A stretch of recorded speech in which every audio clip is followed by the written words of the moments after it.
Odair Velasco, boa noite. Odair, se você me permite fugir um pouquinho da questão do jogo, essa semana o seu nome foi bastante vinculado para uma possível volta ao Internacional em caso de demissão do Roger Machado, que acabou de acontecer. E o torcedor sempre fica preocupado com essas questões, ainda mais quando o time está ganhando uma forma, está ganhando consistência. E a pergunta que eu te faço é, se chegasse de fato um convite, que eu sei que é muito cedo nesse momento, você consideraria trocar de clube nesse momento? Na vida não existe hipoteticamente, eu estou focado e concentrado no Atlético Paranaense para que a gente consiga o objetivo de subir.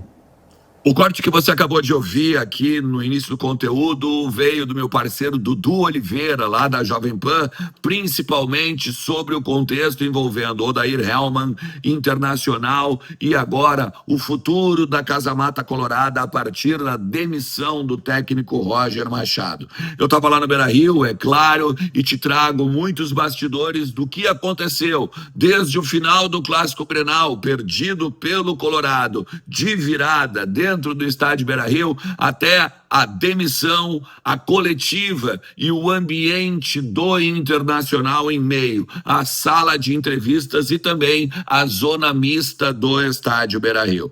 Vamos conversar sobre tudo isso? Então tu sabe, fica comigo depois da vinheta.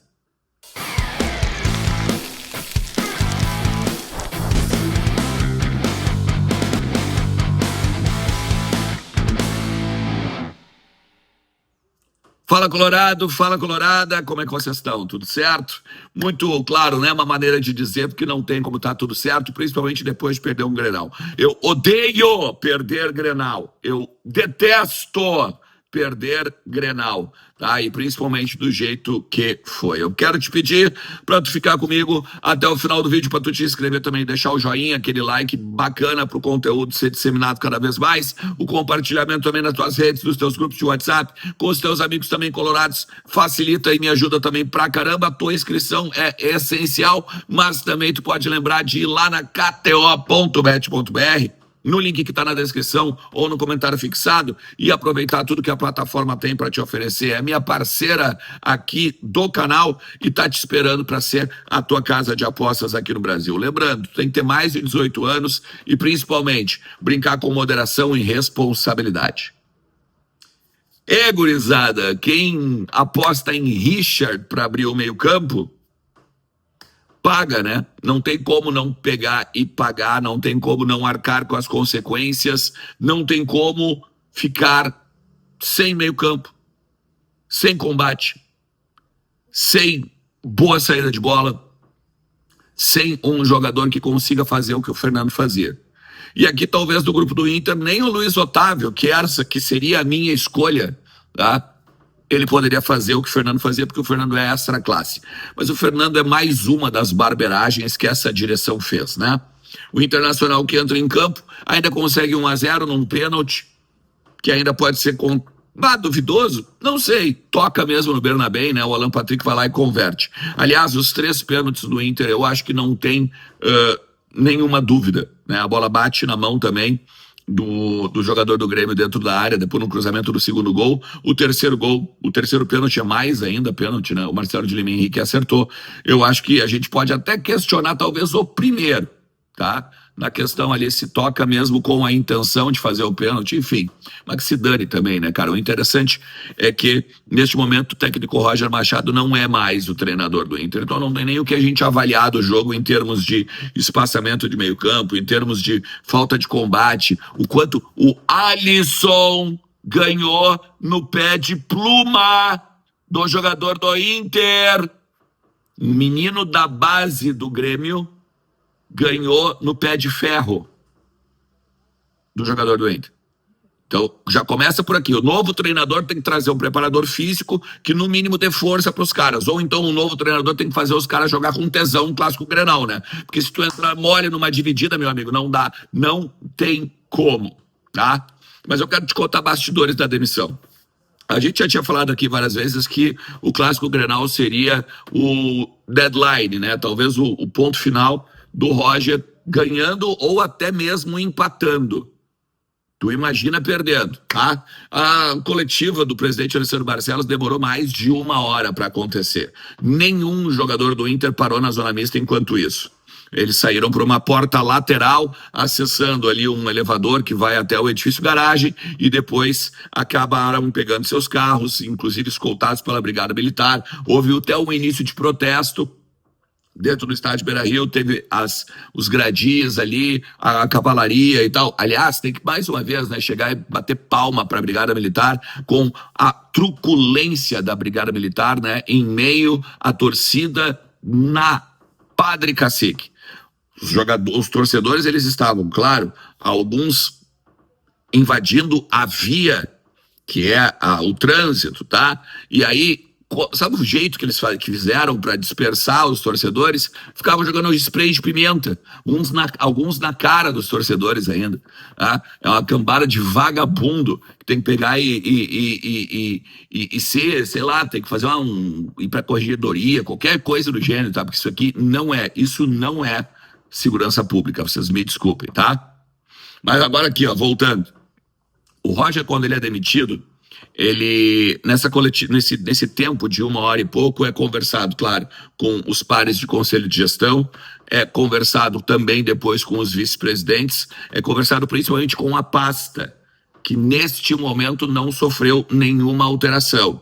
O técnico Roger Machado, mais os seus preparadores, os seus auxiliares, o Adailton Bolzan e o Roberto Ribas, e também o Paulo Paixão, e os menores ali, os analistas de desempenho, eles estão totalmente desligados. Fica agora o Pablo Fernandes como o interino para os treinamentos, hoje é folga, e aí agora na terça-feira vai reapresentar o Internacional. E eu espero, inclusive, que nessa segunda-feira façam alguma coisa para ter um treinador já na terça, tá? E aí é aqui que eu quero falar com vocês.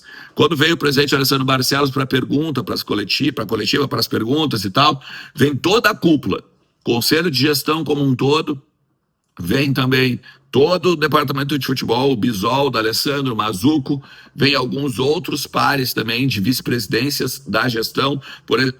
Vou citar um exemplo, o vice de administração, o André Dalto, estava presente ali. Então eles meio que fizeram uma espécie de apoio para o presidente Alessandro Barcelos enquanto ele falava. Só que assim, não adiantava nenhum apoio, né? O presidente estava cabisbaixo, o presidente estava com a fala fraca.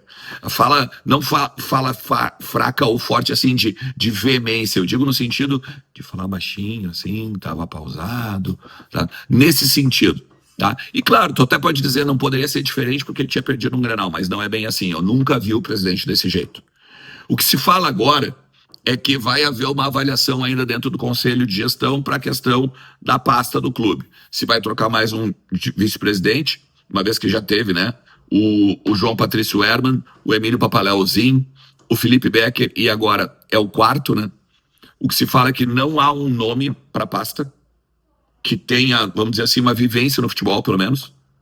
Não está descartada a saída do Mazuco, mas o D'Alessandro vai ficar. Pelo menos é o que se fala hoje em quase 100% das pessoas que a gente conversa que tem trânsito dentro do vestiário. Porque o D'Alessandro é o fiador do novo modelo de futebol. E aqui tem 2 nomes que a gente precisa trazer. Eu botei no início do conteúdo a fala do Odair, meio que desconversando, que o foco dele é o Atlético Paranaense, mas o Odair já foi contatado pelo Inter, porque queriam saber, não sei se do próprio Odair ou do staff e tal, quanto é para te tirar daí do Atlético. Dá para fazer um negócio? Tu deixaria o Atlético para vir e tal? Eu tenho quase certeza que se acontecer esse movimento, o Odair chega no microfone e diz que o Inter não o chama, o Inter não contrata, o Inter convoca. Para mim é muito claro o discurso, tá? Mas o Odair é um dos caras. O presidente Alessandro Barcelos provavelmente vai apostar no que o D'Alessandro queira. E aqui que está o rebuliço.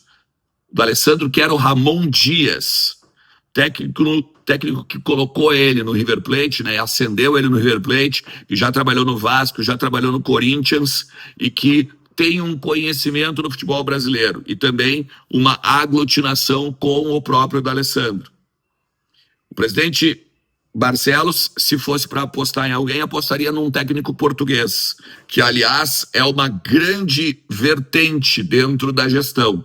um técnico que seja português, um técnico que tenha ideias diferentes, que sejam talvez da escola Abel Ferreira, mas que, se for um estrangeiro, não seja um estrangeiro que fale espanhol, que não seja um estrangeiro que não saiba se comunicar com os jogadores na mesma língua materna. E aí aqui também na questão do Ramon Dias, a gente tem que trazer que existe grande divergência na questão do Ramon Dias dentro da própria gestão. E aí aqui eu compactuo com algumas coisas, tá? A primeira delas que eu compactuo, o Ramon Dias largou. Não é mais ele que dá treinamentos, não é mais ele que é o treinador, basicamente. Quem é o treinador é o Emiliano Dias, que é o filho dele e auxiliar. Isso aqui é falado não apenas na boca pequena, mas com setoristas de Olímpia, no Paraguai. Eu já trouxe isso aqui no canal há tempos, quando o Roger começou a periclitar no cargo, tá? E o Ramon Dias meio que estaria organizando a sua aposentadoria e já dando ao filho a condição de ser o treinador. Esse é o primeiro ponto. O segundo ponto é que o Ramon Dias é agenciado pelo André Cury.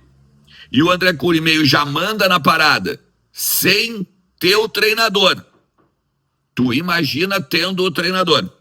Então a gente ficaria na mão do treinador, na mão do principal empresário, não só dos jogadores, mas os principais jogadores do próprio vestiário. Não gosto disso. Não gosto nem um pouco. E a terceira questão é a proximidade com o D'Alessandro. O D'Alessandro, como ídolo do Internacional, ele é, olha, inconteste.